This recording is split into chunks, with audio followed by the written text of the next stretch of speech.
Hey everybody, it's Jason Blaha here, and once again it is time for a shoulder and tricep day. And yes, I am adding a second tricep day to my training.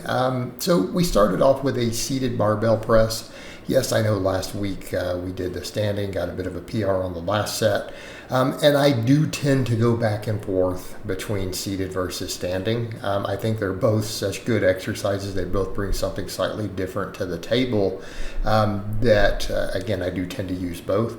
But I do feel like at the moment, because I really want my incline bench to keep going up, I really want to continue to see that I really like the seated. I want to like the standing more, but I also have to think about the total fatigue of it, the fact that I'm deadlifting really hard. I hit a really good deadlift yesterday, and it was nice and easy. Not sure that I really want to do another big standing lift today. That's the other thing that I have to think about with that, the balance of my overall training, right? Pulled 545 for an easy triple yesterday, walked away from it feeling good. So again, this is where I'm at on it.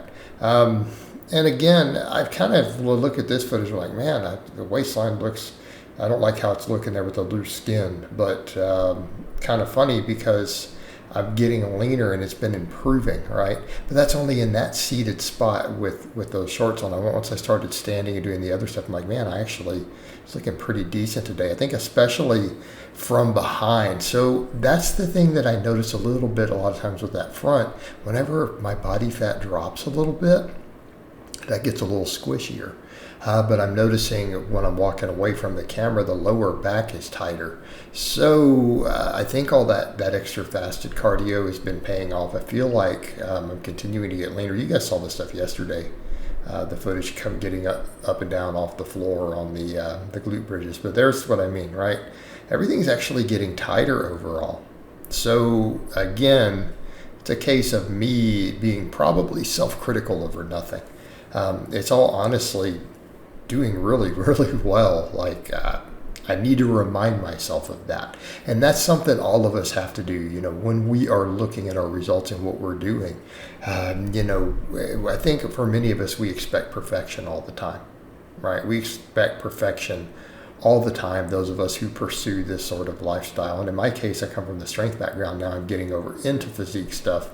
Having done years and years and years of strength training, not even caring about abs, even though I've lost over 100 pounds from being obese before, of having a more critical eye. And that's the funny thing. That's the really funny thing with this. I was really secure about it when I was at higher body fat. That's what's so funny. As I'm focusing on the physique side more, it's not an insecurity, it's being critical from a professional perspective. I am way more critical of myself because of that. And that's the interesting thing. But don't we see that in the industry across the board? And I think, again, we have to remind ourselves of maintaining that healthy mindset. I should probably do some videos on that, of learning to step back and say, you know what? In my age group, I'm 47, guys. For guys in their 40s, I pretty much look like a walking god. I need to remember that when I go, man, this little area's got to tighten up. Man, I need to work on these triceps. No. Got to learn to be objective and not be so self-critical. And I get it, professionally it matters. But outside of that environment, no. So what do we do with all this today? Sets of 12, pretty much to failure on the other stuff, right around, or they were getting really hard. Some of them I failed on some of the sets, some of them I didn't. Those overhead presses were limit sets, though. I could not get another one out of the bottom. So the same thing with some of these, a little bit of pausing, doing them, and just going to momentary muscle failure, right? When you get there to that last rep, you go, yep, it sticks at the bottom. Another one's not happening without cheating the weight up. And that's what people forget with some of that, with a little bit of muscle failure. You're just looking at a temporary inability to lift the weight, right? It's momentary muscle failure. That's what seems to actually produce the best muscle growth overall. You don't have to keep pushing it beyond. I'm not saying you can't do some intensity stuff every now and then. Nothing wrong with that. Just you've got to be careful of it. Just sets to temporary, momentary, brief failure. work phenomenally well for hypertrophy, even at moderate volumes. So that's what we did today. You know, it was really only 9 sets for delts. 9 sets for delts. Now, context. I do all that incline pressing. I'm going to do chin-ups and rows tomorrow. My front and rear delt's getting a lot of work. With all this, we do want to make sure the sides get worked. And the rear delt raises work the side delts. So really, and I feel like the overhead press, the way I'm doing it there, is minimal side delt. It's really a lot of upper chest, a lot of front delt. All right. Minimal side delt. So I'm not even counting it. But again, at least I'm getting 6 quality sets for the side delts here.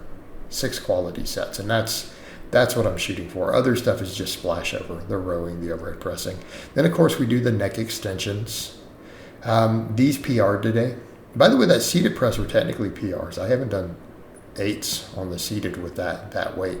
And yeah, I'm gripping at a hair closer because I'm realizing, look, let's just get really strong at it. I'm getting the other side delt work in. Let's just get strong at it. Get good, carry over to the incline. Because I think on the incline, I want to work those dumbbells. I might be switching them to a decline bench. I want to see if I can set it up and get it to work. Because I do feel like at this point, I've done really well with the upper chest. And I'm continuing to get stronger at the incline. I've got the overhead. I might want to fill out the lower part of the chest just a hair more. Wouldn't be a bad thing aesthetically. Because my upper chest has done so well and it's filled out so well, it actually wouldn't be a bad thing at this point. I feel like I've actually got room to work with there. But neck extensions, these went great. You guys know why I do these. They help with headaches. They help with pain from sleeping. When I sleep on my neck wrong, the cricks in my neck, I get overall just good protective measure. Like I've said before, I feel like I got in a car wreck a few years ago when I was doing these. I had no problems, 0 whiplash. Got rear-ended, sitting completely still on the freeway, and walked away fine. Great exercise. And then I finished up with tricep extensions. I'm like, okay, I want to get a second tricep day in. We've already overhead pressed, so this is the best time to do it, right? And it'll give me 5 days before I have to bench again, so I shouldn't have any fatigue in the triceps. So I'm like, let's do minimum 12 rep sets with these dumbbell extensions. And I got like 12 to 13. Some of them I failed on like rep 14 or whatever. Took them, the first set I didn't go to complete failure. I stopped like probably 0 reps in reserve or 1 rep, and then I went to failure on the last 2. Keeping the reps 12 plus so that we're not beating anything up. A good stretch reflex exercise like this. And that also frees me up to go, maybe I can do the normal barbell extensions on the other day, which really I do feel like I get a lot out of. But this lets me continue to focus on that long head.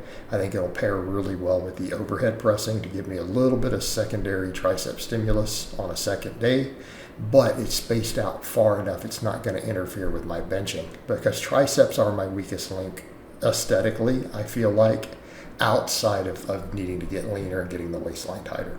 So this is going to be the muscle that I go ahead and train twice a week. This is how weak point training and specialization should work, right? You take that one muscle and then you say, what can I do with it to train it that's not going to interfere with the recovery of the rest of my training?